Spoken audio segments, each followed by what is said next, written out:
男主本要制造出足以毁灭世界的最终灾厄，结果却制造出了一个丰腴的女人。他大吃一惊，这到底怎么回事？随后他决定近距离观察一下。他来到女灾厄的面前思索，难不成这具女性躯壳只是最终灾厄的你太伪装？如果是那样的话，这两个说不定也不是胸部，而是最终灾厄储存能量的能量吧。随后他决定验证一番。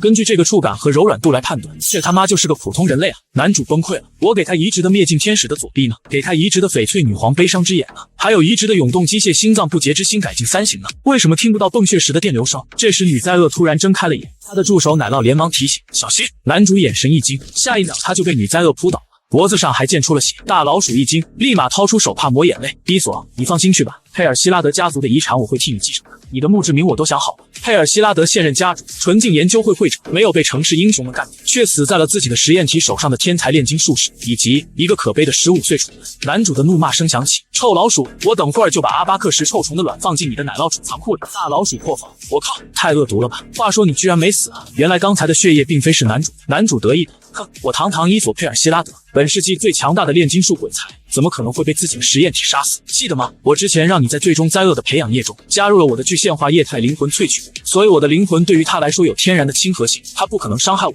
大老鼠摸着下巴，让我在培养液里加入你的具现化液态灵魂萃取物，我怎么不记得了？他只记得那晚他喝多了，男主拿了一瓶东西给他，让他加进最终灾厄的培养液里，结果他闻起来有点香，于是就加进了他的酒里。大老鼠扶额，完蛋了！这时男主命令道：喂，最终灾厄，我以你主人的身份命令你从我身上下来。结果最终灾厄不但没有下来，还一直在盯着他看。接着更是张开嘴巴靠近他，下一秒，最终灾厄居然伸出舌头舔了他一下，男主脸色肉眼可见的变红。但这还没完，最终灾厄又舔了他一下，男主彻底红温了，他连忙将女灾厄推开，然后朝着大老鼠喊道：我暴露了，臭老鼠，快拿净化喷雾给我！随后他按下一个按钮，在女灾厄迷茫的眼神中，把她重新照了进去。女灾厄发现自己被关注，瞬间变得惊慌起来，男主这才对自己进行一通消毒。消着消着，他突然想起了什么，是那个女孩。随后他在柜子里翻找了起来，不久后他找到了一份文件，最终灾厄的实验原体。果然，这个女人就是当初最终灾厄的实验原体，人类252号。大老鼠也想起来了，就是我们1年前救下的那个缺胳膊少腿、快死翘翘的妹子。我说怎么看着那么眼熟呢？不对啊，我记得2252号是紫发，怎么现在变成金发？这就是问题所在，而且性格似乎也改变了。1年前，高登市的白皇后银行在不为人知的通风管道里正放着一枚生化炸弹，随着时间归零，炸弹释放出了一股生化毒气。与此同时，银行的卫生间内，大老鼠说道：龙珠毒素释放的应该差不多了，是吗？那就开始吧。随后两人盖好装备就杀进了银行。此时银行内毒气弥漫，所有人都已经倒地，还未晕厥的警卫骂道：混蛋，你们是什么人？连白皇后银行也敢抢？你们知不知道这间银行的老板是？男主对着警卫就是一枪，不太想知道哎。警卫下一秒就变成了一只史莱姆。男主称赞道：你这样子比原来可爱多了。这时大老鼠来到了一对母子面前，男孩母亲连忙求饶：您想要什么都拿去，求求您别杀我们，这可是你说的。他一把夺过了男孩手中的棒棒糖，是草莓牛奶味的，我的最爱啊！棒棒糖被抢，男娃哇哇大哭。此时男主已经挂上了暂停营业的牌子，并锁上了银行的大门。大老鼠则是用热熔枪融化柜台的玻璃。进入保险室后，男主在保险门上安装了一个炸弹，一声爆炸响起，随后他们便看到了满金库的钱，两人双拳相碰，放手拿吧，大坏蛋！夜里，两人站在楼顶大肆庆祝。就在这时，突然响起了一声枪响，吓得两人立马躲了起来。谁开的枪？是安全巡查局的人追上来了吗？不对，这枪声不像是安全巡查局的制式配枪，而是某种大口径左轮发出的。与此同时，巷子里出现了一位老头，他抽着烟，手里还拿着一把手枪。此人是高登市安津巡查局灯塔区分局局长，兼城市英雄子弹绅士霍米尔克。而他的前方正有一个断了半边手脚的女人奋力向前爬行，是霍米尔克。这老不死的东西，自己辖区的银行都被我们抢，不去追捕我们这种大盗，怎么在这里赌一个断手断脚的杂鱼？是瞧不起我们吗？嘘，听这家伙在说什么？不愧是民选部队的成员，即使受了这种程度的伤，仍然反杀掉了我的5个1级警探。不过现在的你也只能像狗一样爬行了吧？说吧，民选部队的暗杀名册被藏在了哪里？说出来的话可以饶你一命哦，毕竟我是个绅士嘛。而女人面对霍米尔克的逼问，只是怒视对方。这时霍米尔克却笑了起来。我忘了，民选部队为了行动的机密性，每一个成员都被摘除了声带，只能用特定的手语交流，真是群可悲的家伙。这时那个女人从身后取出了什么东西，霍米尔克一枪打在了她的手上。真是的，都这样了还想着搞小动作，真是个坏女孩呢。原来她要拿出的是一个小熊玩偶。什么啊？难道名册是藏在了这个破烂小熊玩偶里吗？这时那个女人用受伤的手抓住了霍米尔克的裤腿，她想要拿回玩偶小熊，但她却只能发发出啊啊的声音。霍米尔克一个枪托敲在了女人的头上，看来这个脏兮兮的小熊对你很重要，那就还给你吧。他将小熊丢在了女人面前，随后一枪打烂了小熊的脑袋。顿时巷子里响起了女人撕心裂肺的叫喊。罢了，反正就算带不回名册，带着你的尸体回去，照样也能从那些大人手里拿到赏金，就是少一点而已。就在这时，鼓掌声响起。没想到啊，没想到，高登市的罪犯克星、大公无私的城市英雄、子弹绅士霍米尔克局长，其实也是个见钱眼开的家伙。霍米尔克立马回身，将枪口对准来人。谁在呢？自我介绍一下，站在你面前的是高登市最邪恶的罪犯，也是本世纪最伟大的炼金术士伊索男爵。大老鼠咳了2声，男主连忙介绍道：“哦，不好意思，忘了介绍了，我旁边这位就是本男爵的第一手下狂鼠博士。”大老鼠连忙纠正：“我要严肃的纠正一下，不是手下，是犯罪伙伴，我们俩其实属于平等关系。还有，是神秘而疯狂的狂鼠博士。”注意前缀形容词。接着两人还因此吵了起来。狂鼠博士里已经有一个狂字，再加疯狂就多此一举了。老子喜欢，你管我呢？霍米尔克不耐烦道：“我可没时间陪小鬼头玩家家酒，再打扰大人工作的话，你们可就见不到妈妈了。”喂，奶酪，我们好像被小瞧了，拿出我们的成果给他看看吧。于是他们把从银行抢来的钱丢了过去。霍米尔克看到地上的2袋钱，瞬间就明白了，原来就是你们2个傍晚时分抢劫了白皇后银行。两人闻言顿时摆出了一副得意的模样。霍米尔克却在这时评价道：“通过炫耀自己的犯罪行为来满足内心某种扭曲的需求，或达到某种心理上的满足，这是内心自卑和缺乏安全感的表现。往往有这种行为的罪犯都是些不入流的菜鸟。”说完他举起了枪。我一向讨厌杀菜鸟和垃圾，因为我的每一颗子弹都很昂贵。不过今天我会为你们破一次例。作为一个绅士，我留给你们3秒的时间逃跑。男主摊开手：“不需要，请开枪吧，让我领略下高登市第一枪神子弹绅士的优雅射击吧。那就成全你们吧。”霍米尔克想要扣动扳机，却发现手指僵住了。他震惊：为什么扳机扣不动？是卡住了吗？随后他感觉到手上的枪忽然变得好重，下一秒他连站都站不稳了。这时他才看到钱袋里有一瓶绿色的毒液正冒着气。男主得意，现在才发现太晚了。肌细胞神经干扰毒气，代号无力者。人类在300 ppm 的浓度环境下，只要呼吸约8秒就会开始中毒。你可吸了1分多钟呢。霍米尔克脸色阴沉：你们的目的是什么？是要救这个女人吗？男主轻蔑：拜托，我们可是邪恶的反派，怎么可能会干出救人这么正义的事情呢？随后他一枪射在霍米尔克脑袋上：我们就是单纯的看城市英雄不爽而已。接着霍米尔克就变成了一只绿史莱姆，吓得他转身就逃。大老鼠也没有去追，哼，银色英雄执照的城市英雄也不过如此。他一拍手：收拾一下现场，咱们准备回基地 happy 吧。却见男主蹲在了女人面前。喂，你在干嘛？我在观察这个女人还能活多久。左臂和左腿被斩断，伤口已经开始腐烂，右手掌心被子弹击穿，肋骨几乎全部断裂，右眼被刺瞎，食指的指甲全部被拔出，声带被人为烫坏，心律杂乱，心脏也有衰竭的迹象，最后还在血液里检测出了不下4种强效毒性成分。这女人能撑到现在，真是个奇迹了。我很好奇，这女人到底什么身份，值得被这么对待？安全巡查局不可能对普通人用这么残酷的手段的。大老鼠不耐烦道：反正他也活不长了，管这闲事干嘛？赶紧回去开趴 happy 才是头号大事啊！喂，你该不会是想救这个女人吧？男主立马否认：开什么玩笑？我可是高登市第一邪恶的大反派。救人？你在侮辱我吗？吓我一跳，我真以为你想救人了。少废话，赶紧走吧。走之前他又看了一眼，发现女人正在爬行，都已经受了那么重的伤了，他还要干嘛？随后他又收回了头。算了，这个城市每天在不知名巷子里腐烂掉的人太多了，跟我有什么关系？突然天空电闪雷鸣，下起了雨。男主两人打起了伞，继续离开。而女人却还在注视着前方，那里是那个被打碎的小熊王。她拼尽所有力气向前，终于拿到了小熊。看着怀里的小熊，她居然露出了笑容，而后带着微笑，她闭上了眼睛，任由这冰冷的雨水落在她的身上。这时，一只脚出现在了她身旁，是去而复返的男主。手术室内，大老鼠穿戴手术服质问：魏伊索，你知不知道我们现在在干嘛？男主理所当然：在干嘛？在手术啊。老鼠两眼泛红：我们现在是 TMD 在救人啊！你到底是什么时候染上救人这个坏习惯的？你忘了我们的志向吗？当然没忘，成为最邪恶的大反派，然后让世界重新领略佩尔希拉德家族的恐怖与伟大。但前提是我们要能制造出足以毁灭世界、超越神明的生化兵器。最终灾厄，最终灾厄的技术原体需要集合所有极端的负面情绪：痛苦、绝望、悲伤、愤怒。但最关键的是，还要在灵魂深处留有一丝最纯净的美好。而那一丝纯净的美好，就是让最终灾厄变得可控的关键。我们实验之所以失败了上千次，就是因为那些实验原体缺少那最后的一点。而这个女人恰好就符合所有条件。老鼠思考：不过这小妞伤的实在太重了，她随时可能会死翘翘，所以必须马上进行最终灾厄的实验。现在分工一下，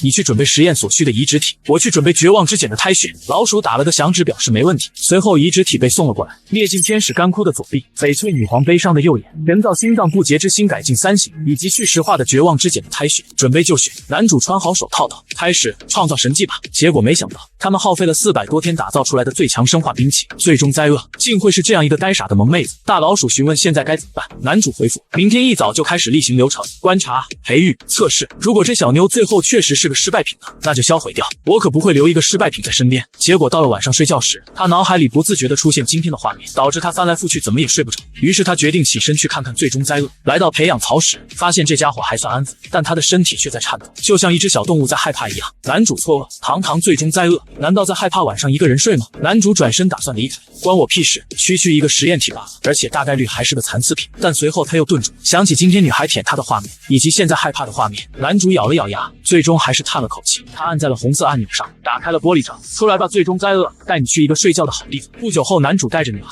来到了基地噩梦之巢的第7层高危实验体观察区。这时，一头恶龙看见了男主，他发出咆哮：“混蛋伊索，等老子出去，一定要活吞了你！”这是高危实验体8号邪暴龙。另一只巨大眼球怪也威胁道：“伊索，我会看透你的灵魂，然后永恒的放逐，折磨你的灵魂。”这是高危实验体15号深渊魔眼。男主却在这时说道：“我的高危实验体中，就属8号和15号的性格最阳光开朗，倚住他们俩中间，肯定不会再害怕了。”女孩被关在了2个高危实验体中间，再次被关起来，她表情又开始变得害怕。可男主却已经挥手离开。那你们好好相处吧，我去睡觉了。回到房间，男主放松了很多。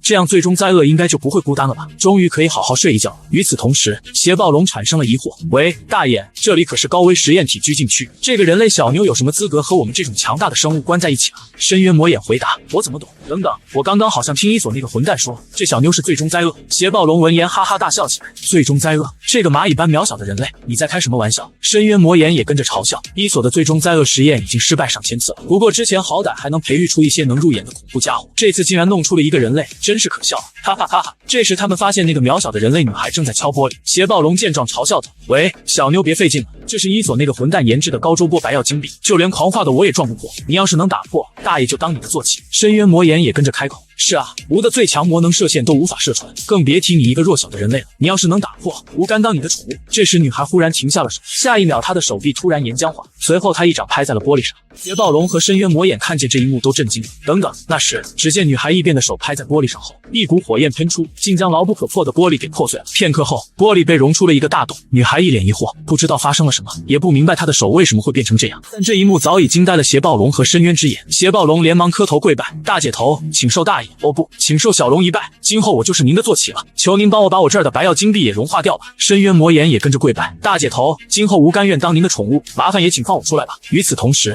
刚进入梦乡的男主下一秒便被警报声给惊醒了。随后大老鼠也赶过来：“什么情况？高危实验体拘禁区的警报怎么响了？而且还是最紧急的4级警报，说明至少3个高危实验体拘禁室的白曜金币墙遭到破坏，且其中实验体完全通红。我们必须要在那些家伙造成更大破坏之前，赶紧镇压下去。”在前往高危实验体拘禁室的途中，大老鼠查看了警报信息，脱离拘禁的是 F202 隔离间、高危实验体8号邪暴龙和 F204 的15号深渊魔眼，还有F203。我记得这个拘禁隔离间不是空的吗？男主闻言立即抢过来查看，随后他便看到了那个女孩把白曜金币融化的一幕。男主立即兴奋了起来，他让移植的灭尽天使的阻力具现化。大老鼠的关注点却是：妈的，你先给我解释清楚，最终灾厄怎么会被转移到高危实验体观察区的？叮的一声，电梯抵达了高危实验体观察区。当电梯门打开后，他们看到的是2个正在疯狂肆虐的怪兽。男主眼神凌厉：“我说，你们2个应该闹够了吧？”这时2位二哈才投来目光。邪暴龙率先发难：“混蛋伊索，把大爷我像小白鼠一样关了那么久，本大爷要给你点颜色看看。”老鼠对着他就是一枪，一团烟雾爆散在他头上。邪暴龙大惊：“这什么玩意儿？”男主回答：“这是装满超过200枚龙珠卵的囊流弹哦。作为一只龙，你应该知道龙珠是什么生物吧？”邪暴龙声音颤抖：“专门寄生在龙种和亚龙种身上，并以龙族为食的蜘蛛，一旦被寄生，将必死无疑。”真聪明，答对了。深渊魔眼在这时发起了攻击，趁伊索这家伙的注意力被邪暴龙这白痴吸引，用我的魔能射线直接溶解掉他。男主手一抬，一颗手榴弹飞到了空中，深渊魔眼瞬间被这颗手榴弹吸引了注意力，下一秒手榴弹爆发出了刺目的白光。深渊魔眼发出惨叫：“眼睛，我的眼睛要瞎了！伊索，你这该死的家伙，怎么说，你们俩是打算继续调皮呢，还是乖乖滚回拘禁室呢？”邪暴龙不服气：“你以为这样就能让我们屈服了吗？我们还有大姐头呢。”深渊魔眼也跟着应和：“没错，我们的大姐头连你最坚硬的高周波白曜金币都能瞬间融化，你绝对不会是他的对手。”男主疑惑：“大姐头？”随后就见2头怪物中间走出了一个女人。男主眼神凝重，果然是最终灾厄。可恶，如果是那家伙失控的话，就真的麻烦。邪暴龙笑了：“伊索，你的脸上久违的露出了恐惧的表情。”随后他煽风点火道：“大姐头，伊索这混蛋把我们这些高贵的生物当成小白鼠一样囚禁实验，简直就是莫大的屈辱。大姐头，你一定要替我们出口恶气啊！”看着逐渐向他们走来的女人，大老鼠也害怕：“喂，难道你没有压制最终灾厄的应急预案吗？”男主回答：“从理论上来说，已知的现有物质手段全都无法100%压制住最终灾厄。突然，女人一抬脚，猛地向他冲了过来。男主心跳加速，糟了！下一秒他就被女人扑倒在了地上。邪暴龙得意大笑，哼哼，现在求饶还来得及，乖乖帮我把身上龙珠的卵给清除掉，再给本大爷舔脚趾甲，我还能替你向大姐头求情，饶你不死。再迟一点的话，大姐头可能就会要了你的小命了。但下一秒他整个龙都惊呆了，大姐头，你这是在干嘛？只见最终灾厄又开始像小狗一样扑在男主身上，舔他的脸。男主一把将他的脸推开。最终灾厄，我说你有完没完了？最终灾厄眼神呆萌，阿巴。男主扶额，好了，我明白你想表达的是不想在这儿睡，那我再给你换个地方走了吧。话落，最终灾厄又开心的扑了过来。男主连忙抵住，能别乱舔了吗？你是狗吗？邪暴龙慌了，大姐头，你刚刚融化白曜金币的那招呢？男主眼神不善的看着这两手，那么教唆最终灾厄破坏隔离室，打扰我的健康作息，我该怎么感谢你们俩？最终，邪暴龙被穿上了一套衣服。我可是高贵的龙族，就算让我穿拘束反省服，也别用这么白痴的款式啊！这让我以后还怎么在高维实验体去混啊？而深渊魔眼的房间内被放满了洋葱，眼睛，我的眼睛啊！把这些洋葱拿走啊！与此同时，最终灾厄被带离了高维实验体区，所以现在问题来了。最终灾厄既不愿意睡在0号实验室，又不愿意睡在高危实验体观察隔离区，那今晚应该让他睡哪？大老鼠回道：很简单，让他睡你的房间里。男主破口大骂：臭老鼠，你丫傻逼吧？我怎么可能让实验体和我睡在一个房间里啊？可目前的情形是，灾厄小妞只对你亲近，让他去别处睡，他又惹祸怎么办？所以放你身边才最保险。男主得意：哼，那是肯定的，毕竟我在最终灾厄的培育过程中加入了我的灵魂萃取，所以我对于最终灾厄来说会有天然的亲和力。大老鼠却说道：那么问题就在这儿了，你当时给我的那瓶你的灵魂萃取，我没放进最终灾厄的培养槽里，被我当成酒喝了。男主一把揪住老鼠的衣领：你说什么？老鼠连忙辩解：喂，这不能怪我啊，你非要在我喝醉的时候来指使我，而且你也不是不知道，具现化的液态灵魂萃取物会散发出一种类似美酒的醇香，那我脑子喝晕了，可不就当成酒了吗？男主还在愤怒中：可恶，你这白痴，现在连最后一道保险也没有了，一旦最终灾厄暴走，我们就全完了。老鼠却指着最终灾厄道：后面，你看后面。只见最终灾厄已经爬进了鱼缸，下一秒他竟一头扎进水里，抓起了鱼。男主见状怒斥：喂，小酒可不是玩具，赶紧给我出来！然而他在水里根本就听不到男主的话，男主忍无可忍，抓住他的脚就把他往下拽，最终灾厄被从水里拽出，男主也因惯性摔倒了。片刻后，最终灾厄在一旁无辜地看着脸被摔红的男主。男主训斥道：最终灾厄，我以主人的身份命令你，以后绝对不允许进小酒的水缸。结果最终灾厄却在这时打了个喷嚏，此时他浑身湿透，一副楚楚可怜的样子。男主见状叹了口气：罢了，脏不拉几的，先让他洗个澡吧。不久后，男主在浴缸里放好了热水，他拿起最终灾厄的手，在其腋窝扫描了一下，扫描3次了。这家伙身上貌似确实没有什么病原体，但即便是这样，我也不想让一个实验体用我的浴缸洗澡啊。随后他对最终灾厄吩咐道：好了，等我出去后，你就自己去洗澡，明白吗？最终灾厄眼神呆萌，一副完全不懂的表情。男主扶额，于是加上手语又说了一遍：等我走了之后，你脱掉衣服进到这个里面洗澡，明白了吗？这次最终灾厄终于点了点头。随后他就当着男主的面开始脱掉上衣，吓得男主连忙摆手：喂，我说是等我走了之后再脱啊，笨蛋！他本能的闭上了眼睛，但随后他又想：等等，我在害羞什么？在一个伟大的炼金术士眼中，实验体是没有性别的啊！我要正视他。男主睁开了眼，下一秒，他鼻子喷出了大量鼻血，然后就因贫血倒在了地上。片刻后，男主鼻孔塞入纸巾止血，眼睛戴上了有色眼镜。他一边用花洒淋湿最终灾厄的头发，一边在心里抱怨：可恶，到头来还是要我亲自给这麻烦的家伙洗澡吗？他将花洒放下，挤了点洗发水，然后放在最终灾厄头上帮他洗头。洗的时候还不忘叮嘱：不许乱动，也不许睁眼，洗头膏流进眼里，瞎了我可不负责。好了，仰头。最终灾厄非常听话的抬起头，让清水清洗他的秀发。此时男主在心里感叹：有一说一，这家伙的生物碳基外壳确实具有一定的迷惑性。片刻后，他将水关上，然后拿了一条毛巾给最终灾厄：我可不是你的保姆，身体你就自己擦干吧。就算你是最终灾厄，我也不伺候。就在他转身离开时，他一个不小心踩到了地上的香皂，身子往后一仰，整个人掉进了浴缸里。男主扶着后脑勺，感觉好痛。他抱怨道：真是的，就该直接把你领到消毒室，拿高压水枪随便冲一冲的。但最终灾厄却是一脸关切地看着他。就在他要将男主扶起时，大老鼠从外面推开了门：喂，我找到了一个防爆项圈，如果你担心最终灾厄攻击你的话。大老鼠话没说完，就被眼前的一幕给噎住了。随后他一脸坏笑地关上了门。看来是我想多了，你们继续。关上门，大老鼠一脸欣慰。随后他看向墙上的话筒：主人，您可以放心了，小主人的性取向正常。最终，男主还是帮他的实验体擦起了头发。接着他打开抽屉，拿出了一个吹风机，插上电源。就在他要帮最终灾厄吹头发时，最终灾厄也从镜子里看到了吹风机。由于吹风机的造型很像一把枪，这让他回忆起了不好的记忆，也回忆起了那个对他开枪的男人。最终灾厄露出了恐惧的表情。男主拿着吹风筒道：做好了，我给你吹头发。可当他睁开眼时，却发现最终灾厄不见了，人呢？跑哪去了？直到他看见帘布后的人影，这家伙在搞什么？他上前一把将帘布掀开，就看到了正在瑟瑟发抖的最终灾厄。怎么回事？我刚刚做了什么，让他突然害怕成这样？明明他连邪暴龙和深渊魔眼都不怕的。等等，是吹风机，因为吹风机的形状太像手枪，所以让他想起了那个被子弹绅士追杀的夜晚了。看来他现在的大脑里还残留着实验前的人格记忆。哎，真是个麻烦的实验体啊！看着还在瑟瑟发抖的最终灾厄，男主开口道：“喂，最终灾厄！”最终灾厄终于抬头看向了他。只见男主再次拿出了吹风筒，最终灾厄一惊，又把头缩了回去，瑟瑟发抖。男主却是打开了吹风机，吹风机呜呜的声音响起。最终灾厄好奇地睁开一只眼偷看，只见男主拿着吹风机对着自己吹，下一秒他还搞怪了起来。最终灾厄先是迷茫，而后渐渐露出笑容，最后更是开心地笑了起来。之后男主把吹风机给了他，最终灾厄打开开关，顿时吹风机的风就把他的头发吹了起来。就这样过了20分钟后，男主满头黑线，早知道这样，我就应该让他一直害怕吹风机的，忍无可忍。男主一把夺过了吹风机，我费那么大劲把你造出来，可不是让你大晚上玩吹风机的。最终灾厄却一脸恳求，希望男主能把吹风机还给他。哼，卖萌也没用。他把吹风机放回了柜子里，然后用钥匙锁了起来。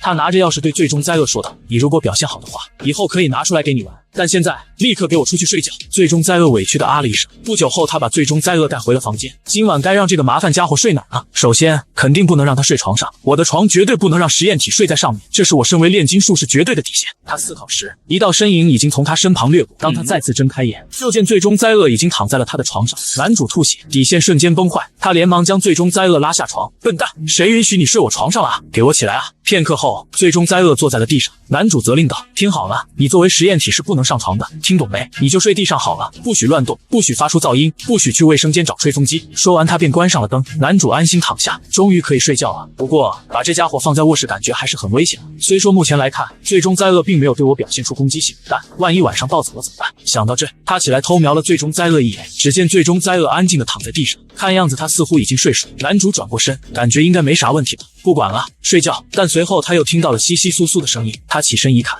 才发现最终灾厄正抱着身子哆嗦，原来是没有被子的关系。他冷得浑身发抖，看着最终灾厄难受的表情，男主还是心软了。不久后，大老鼠的房间，男主把书拿掉，拍了拍大老鼠的脸，臭老鼠，醒醒！大老鼠挠了挠脸，转了个身又继续睡。男主一脸不爽，这白痴老鼠自己睡爽了，把麻烦都丢给我。随后他露出了一个邪恶的表情。不久后，他戴上防毒面具，拿出一只虫子放在大老鼠鼻子前，这是阿巴克石臭虫。他一捏，虫子从屁股放出了一股臭气。哦，好臭啊！大老鼠抱着缸拼命狂呕，随后连忙往自己的鼻子喷出臭气。伊索，你丫有病吧？男主理直气壮，谁让你把最终灾厄直接丢给我了？所以你就大晚上拿食臭虫熏我吗？也不全是了，我是想来问问你有没有多余的被褥的。大老鼠露出玩味的笑容，原来是为了灾厄小妞啊，嘴上一直嫌弃她，结果青春期小处男的身体还是很诚实的嘛。少扯淡，明天要对他进行体能及对抗测试，在还没有采集实验体免疫力数据之前，必须尽可能的保证他身体机能的稳定，排除致病因子的干扰。大老鼠破口大骂：“不是，你朝我借个屁的被褥啊！你不是有6套被褥吗？你匀给他1套不就得了？”男主却表示不行，他盖的每一套被褥都是严格计划好的，周一和周日是1周的循环往复，所以用代表无限循环的响尾蛇那套被褥。周2、周3是深化炼金术研究的日子，所以用炼金符号那套被褥，最容易进入徜徉在炼金知识之海的状态。周4则是例行纯化生命之水阿佐特的日子，提纯出来的阿佐特的颜色是紫色，所以我会盖纯紫色的那套被褥。当然，最主要的原因是纯紫色是妈妈最喜欢的颜色，而周5是我最喜欢的电视连续剧《犯罪艺术》的播放日，所以周5我必须盖电视剧官方正版授权的主角红桃杰克的同款床上4件套。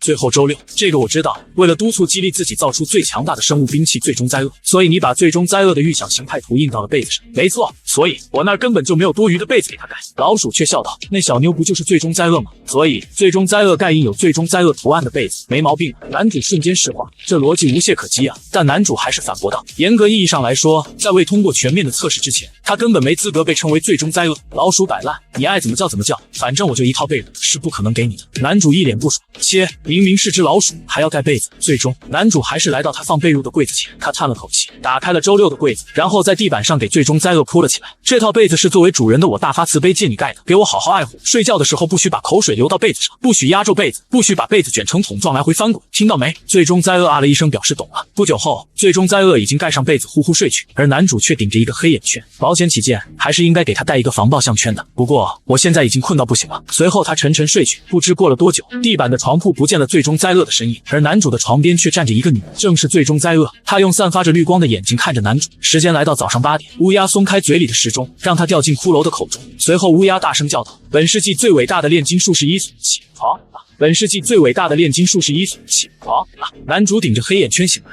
靠，昨晚忘记调闹钟了，都怪那家伙，我还没睡满8小时呢。但这时他突然看到被子上多了一只手，随后又感受到耳边吹来了一股热气，男主的耳根瞬间陷入一阵酥麻。这时他才发现身边的灾厄小妞。等等，这耳边的热气，难道是这家伙是什么时候爬到我的床上来的？他转头看向最终灾厄的脸，发现他睡得很惬意，但他睡觉的姿势就不怎么眼观了。男主脸色泛红，这家伙无论怎么看都没有一丝一毫最终灾厄的样子。这时大老鼠突然推开了门，伊索，昨晚睡得怎么样啊？哎，灾厄小妞呢？男主心虚，不知道。老鼠紧张，不知道。你开什么玩笑？万一他又溜到高危实验体观察区或者实验区就糟了，赶紧去查下这2个区监控啊！男主瞬间一脸正色，你先去监控室，我随后就到。老鼠转身就要去监控室，但随后他就发现了不一样的地方，他看到男主的被子居然在蠕动。喂，你被子在动哎！男主紧张，你眼睛出毛病了吧？被子怎么可能会动？结果下一秒，最终灾厄就从被子里钻了出来。出来后他连忙呼吸，原来刚才他快被捂得喘不过气来。男主心虚解释，是他昨晚自己偷偷爬上来的。老鼠上前搂住男主，一副我懂的表情。哎呀，好了，就凭咱俩的关系，何必要藏着掖着呢？对于一个青春期的处男来说，你有这种需求，我都能理解。我不仅不会嘲笑你，反而会为你高兴。咱们的小伊索终于长大。呲的一声，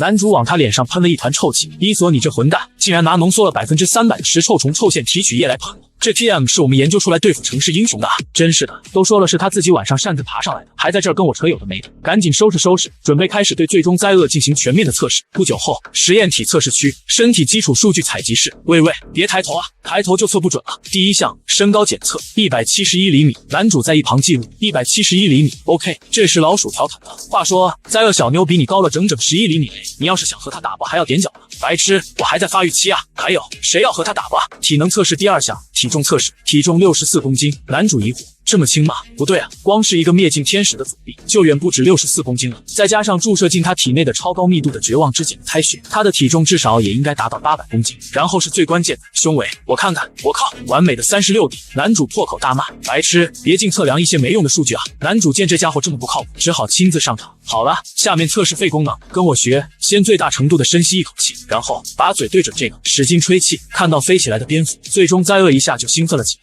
男主把吹气口递给他，好，该你了。最终灾厄学着男主深吸了一口气，没错，就是这样，然后使劲吹气，结果他吸的太多，已经快憋不住了。男主紧张道：“等什么？嘴对着这个吹气啊！”最终灾厄闻言，两手捧起了男主的脸，男主一脸惶恐：“喂，你在干什么？不是对着我的嘴吹气啊，笨蛋！”但最终灾厄还是吻了上来。这时大老鼠正好推门进来，怎么样，肺活量测完了吗？当看到眼前的场景时，他噎住了。片刻后，最终灾厄擦了擦口水，一脸开心。可当他看向测试仪时，却发现蝙蝠根本没动。而另一边，男主正在疯狂漱口，一旁老鼠嘲笑道：“我 TM 真的笑尿了，被自己的实验体强吻，你应该是佩尔希拉德家族唯一一个吧。”哈哈哈哈哈！所以好好回味一下，灾厄小妞的嘴是不是很香甜呢？男主忍无可忍，把水龙头转向大老鼠。你最近废话是不是有点太多了，臭老鼠！随后男主戴上了防毒面具，并让老鼠负责接下来的几项测试。座位体前屈8厘米，实验体身体柔韧性评级 D， 正常人类标准范围，50米跑6秒2，实验体下肢爆发力评级 D， 正常人类标准范围，单手握力测试51千克，实验体握力评级 D， 正常人类标准范围。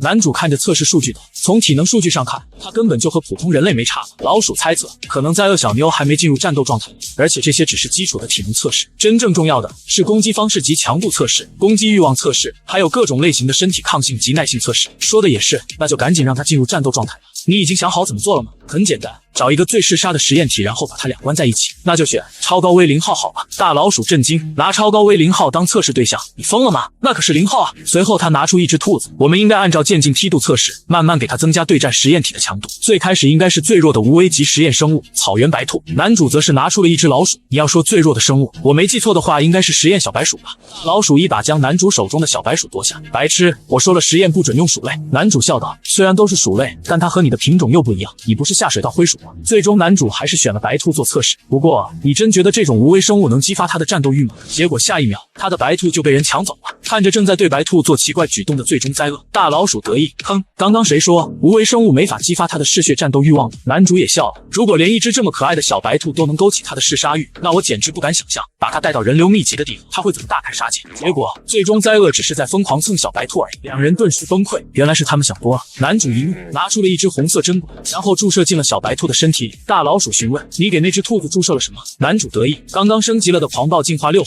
变异速度整整提升了29倍哦。片刻后，小白兔的眼睛变红，随后拼命地从最终灾厄怀里挣脱。随着咔咔的骨骼生长声音，片刻它就长成了一只巨大的兔子，被兔影笼罩。最终灾厄还在那呆呆地抬头注视，巨型兔子对着他发出了一声咆哮。男主咧嘴一笑，要激发最终灾厄的战斗欲望，对象起码也要是这种程度，就给他暂定实验体代号超猛兔兽1号吧。超猛兔兽鼻子喷出热气，随后两拳头相碰。男主兴奋道：“打起来，打起来，打起来！”大老鼠无语，这个满脑子都是炼金术的白痴是真不懂怜香惜玉啊。这时超猛兔抡起硕大的拳头就要砸向最终灾厄，这时大老鼠却提议道：“喂，这种情况不赌一下吗？赌什么？赌灾厄小妞是会躲这一拳，还是会硬接这一拳？赌注是这周的基地大扫除。”男主和大老鼠两拳相碰，大老鼠我赌他会躲，男主我赌他硬接。此时超猛兔已经一拳轰在了最终灾厄的位置，地面都被砸出了一个大坑，两人都震惊了，没想到超猛兔的力量会那么大。然而片刻后，他们却发现坑里根本没人。这时超猛兔发现他手臂的毛正在蠕动，随后咻咻两下，那团东西移动到了他的胸口。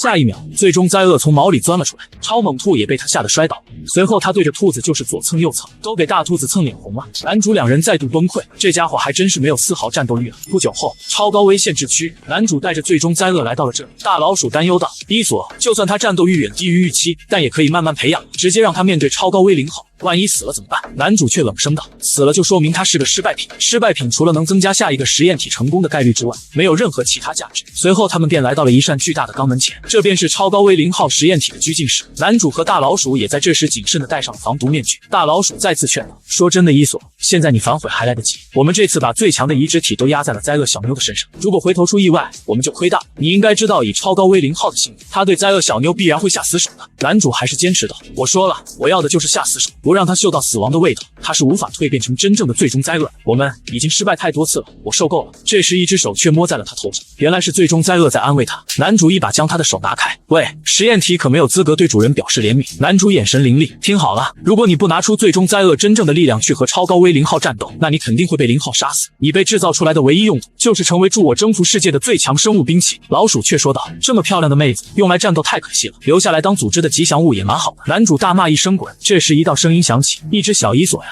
两只小伊索，嘻嘻，小伊索，隔了1322天，你终于忍不住来看我了。”此女正是超高危实验体0号，暗翼恶种露西尔。两大实验体对决，一个傻白甜，一个邪魅玉，谁才是邪恶炼金术士伊索的最强生物兵器？就在刚刚，男主把最终灾厄带到了超高危实验体0号的拘禁室。当男主进入房间的那一刻，0号也回头看向了他，随后他化作一团黑烟飘向男主。小伊索，隔了1322天，你终于忍不住来看我。0号一脸兴奋，男主却说道：“0号，我来是告诉你，最终灾厄我已经创造出来了，你已经不是我最强的实验体了。”0号闻言顿时收住了笑容，随后他面目狰狞：“不可能，不可能，我露西尔才是你最强的实验体。”男主冷声道：“奶酪，带最终灾厄进来。”结果下一秒，最终灾厄从背后抱住了他。“你这白痴，看人也看不好是吧？”大老鼠连忙解释：“我一不留神，他已经溜进去了。”0号看见这一幕，像护食的小猫一样发出怒吼：“金发婊，把你的臭手从伊索身上拿开啊！”最终灾厄被吓得立马躲在男主身后。男主摸着最终灾厄的头道：“看到了吗？他就是实验体最终灾厄，我制造出的最强实验体。露西尔，如果你想重新赢得最强实验体的地位，就打败他给我看看吧。”0号先是恨得咬破了嘴唇，而后又嘴角上扬：“如果我赢了他，